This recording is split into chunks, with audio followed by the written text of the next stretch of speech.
In this video, I'll be talking about network problems and then in particular about the project management. So let's see in which situation network problem arise in our real life. In fact, there are many situations. Nowadays, we are too much connected with network. For example, gas pipeline connections in our houses, water pipelines, or we may be traveling through the metro station which is connected through a network, or we are connected to our friends and family through social network, or even if you want to understand a transportation problem which is also a network. We may also look up any project through the network. For example, we have infrastructure project, we may have a book writing project or a research project or any computer programming project. And now, depending upon what sort of network we have and what do we want to analyze out of that network, we have two type of the major problems coming from the network. One is network routing problem and another is network scheduling problem.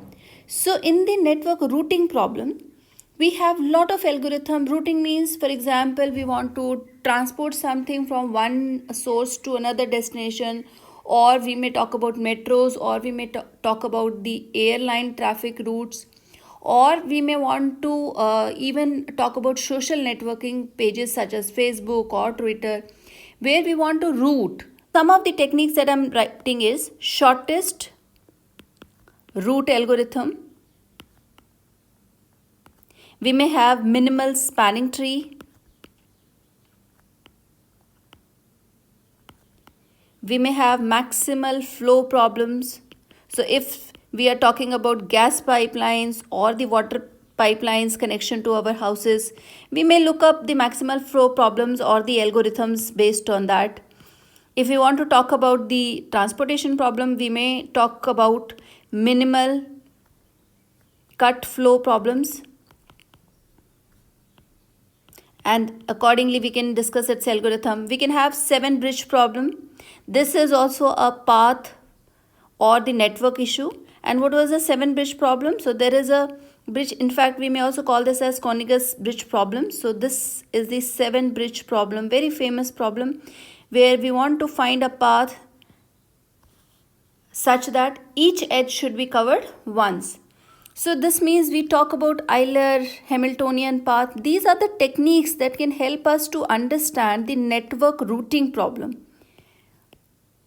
Okay, so although Hamiltonian goes with the vertices, so that means we talk about graph theory. We may have many other problems, and as an application to that, so we may have sensor networks, and of course all those algorithms that address to social networking issues. Okay, so the network problems, routing problems are endless, and so I may mention this as it takes a lot of network routing problem. But when we talk about network scheduling problem, so scheduling means we are talking about project management. When I say scheduling, so this means we are talking about schedule, and schedule means it's a kind of a fixed situation where we want to talk about the time or the completion of the particular project. Now this project could be small or it could be a big project. As I've already mentioned, it could be an infrastructure project, or it may be a small project of writing a research article, or any other project, or even writing a program. So project management deals with the situation where we have a network, but we want to optimize that network in terms of our time, and then so of course cost also, if the project involves costing also. For example, in an infrastructure problem, we have a time bound project. Say we want to finish this project in 5 years, and within this cost, so within a range of a particular cost. So that means we all talk about scheduling the project. Now let us take an example of a project.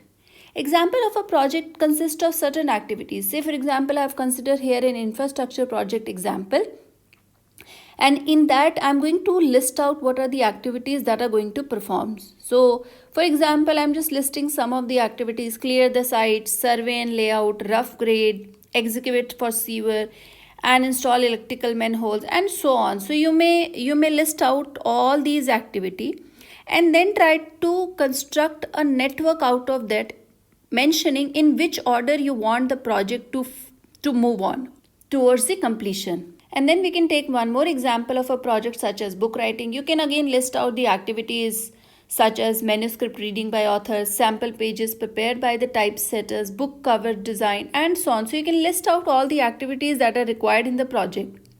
So this means whether the project is small or big, you can list out the activities that are comprised in the project. And then let's see what we can do to write this project in terms of a network. The first thing is to identify activities. Then identify activities dependency. Is there some activity which depends upon some other activities in a project? Identify network to execute the project. So for example, when we talk about the infrastructure project, say for example, we are talking about a flyover bridge. So in that flyover bridge, suppose that we want to have a bridge over this. So these are the pillars we need to construct. We need to build these, and only then we can construct a road over this. So this means the road over this would be actually a dependent on these pillars.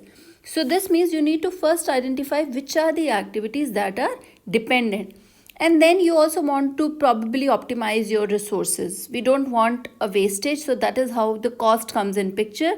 Whenever we want to talk about the optimization of resources, so we always comes to optimize the cost. And to do all these, what we need to do is, in a project, we always want to identify all these things. So let's write this project as a network comprises of activity, and then we analyze that network in which activity takes the longest duration, which activity takes the minimum duration, and how can we try to optimize that project. Now let me to write the same example of a book writing project in the form of the activities and its dependency.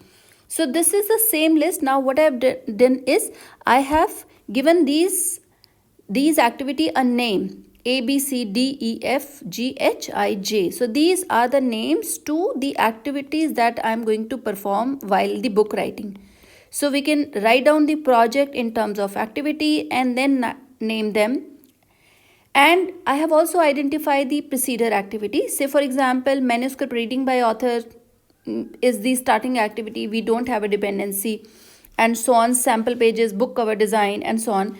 But say for example, you need author's approval of sample pages. So once you talk about approval, so the sample pages must be ready. So this means this has dependency on activity A and B. When we talk about book typesetting, so this means the sample pages must be have already typed. So then only the book typesettings can be talked about. So there is a dependency. So this dependency should be identified in a project, and accordingly this column can be prepared. Then for each activity a time duration can be assigned. So then once you know this is ready, you can start making a diagram. So this means diagram means you can start doing your project, such as this project start. I may be doing some activity which do not have any preceders, so start them simultaneously. You can start them simultaneously, and then you can identify which further activity I'm going to carry on from these ones. So this is how the network comes into picture. So the first thing that we need to know in a project is how to draw a network corresponding to a project. And then we may be talking about what are the techniques to solve this network. So if we talk about the project management, in this we use two techniques. One, this is called CPM. This is called critical path method. And the second technique that we use to solve these network is called PERT. So PERT is program evaluation and review technique. Now, what is the difference between these two techniques? So CPM is critical path method. That means in a project, I want to find the path that ensures that all my activities are completed. So we need to look at the path that ensures. So for example, there are few activities which are going parallelly. It takes 2 days, it takes 2 days. This is one activity which may take, and this is the progress. And then once we start another activity, this takes 5 days. Okay. So we want to identify which is the longest duration part, because these two take the same day, same time. So this means they can be started parallelly. So we don't need to add all the time. We don't add all the time of the activities. Rather, we add those activity that takes the longest duration or the maximum time. So add those ones. So this one is already completed within the same time or parallel to that time. There are many variations to this also. Okay, before I discuss the variation, let me to also tell you that CPM is deterministic model. This is deterministic model. What do I mean by deterministic model? That means when the activities are fixed time. So it takes 2 days, it takes 5 days. We know that the time is fixed. In PERT, this is probabilistic model. So if there is a project which is associated with the probability, so that means with each activity there is a probability associated, whether this activity is going to come up or it may not be going to finish. So if probability is involved, I may handle this with the techniques available in the method PERT. And also there are few variations in this technique.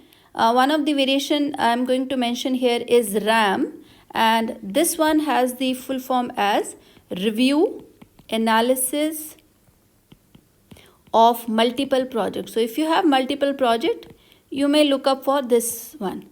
Now once we apply this technique, it allows us to tell what is the time required for the completion of the project, what is the cost required for the completion if the cost is also given for each activity, and then we can further optimize these two.